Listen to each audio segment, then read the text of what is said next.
Hi hello नमस्ते, मी मनीषा पुन्हा एकदा आपल्या नवीन ब्लॉगमध्ये तुम्हा सर्वांचं स्वागत करते। तर पाहू शकता आपली मेथी मस्त अशी उगवून आलेली आहे। गवार पण अशी मस्त आली उगवून। तर अचानक मला दवाखान्यात जावं लागलं, दीदीची तब्येत खराब झाली। दीदी आणि मी आम्ही दोघेच गेलो दवाखान्यामध्ये। जास्ती काही लांब नाही दवाखाना, जवळच आहे पाठीमागे। मागच्या कॉलनीमधून जावं लागतं।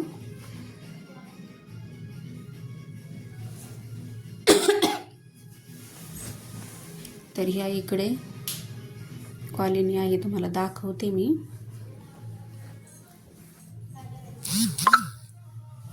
पाहू शकता ही आमची कॉलनी पाठीमागची, आणि शांत असं वातावरण असतं तिथं।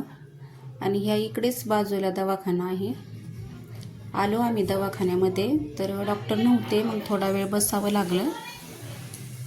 नंतर मला बाजारामध्ये पण जायचं होतं, मग घरी आलो आणि बाजारात जाण्यासाठी मी आवरलं। मी आणि नीलम आम्ही दोघी जणी बाजारामध्ये गेलो, आणि घरी मुलंच होती ना, त्यामुळे लवकर घरी यायचं होतं। मग काय बाजारात शूट नाही केलं, मी गेलो आणि लवकर बाजार करून आलो माघारी।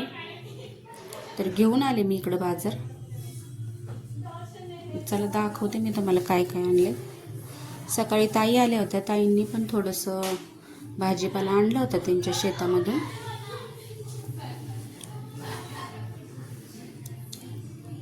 त्यांना काय आवडत नाही शूटिंगमध्ये यायला, मग मी काही शूट नाही केलेलं। त्या आलेल्या सॉरी, या इकडे हा भाजीपाला आणला।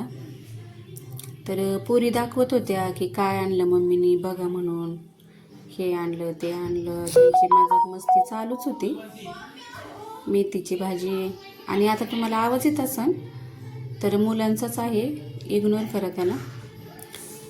तर हा माझा छोटासा ब्लॉग तुम्हाला कसा वाटला हे कमेंट करून नक्की सांगा। आवडल्यास लाईक करा, शेअर करा, जास्तीत जास्त शेअर करा, सबस्क्राईब करा। तर परत भेटू अशाच एका नवीन व्हिडिओसोबत, तोपर्यंत सर्वांना बाय। मजाक मस्ती चालूच होती, ते बघा कशा करत होत्या मुली, दाखवत होत्या हे आणलं ते आणलं, चालूच होतं त्यांचं, असं चालूच असतं त्यांचं मस्ती।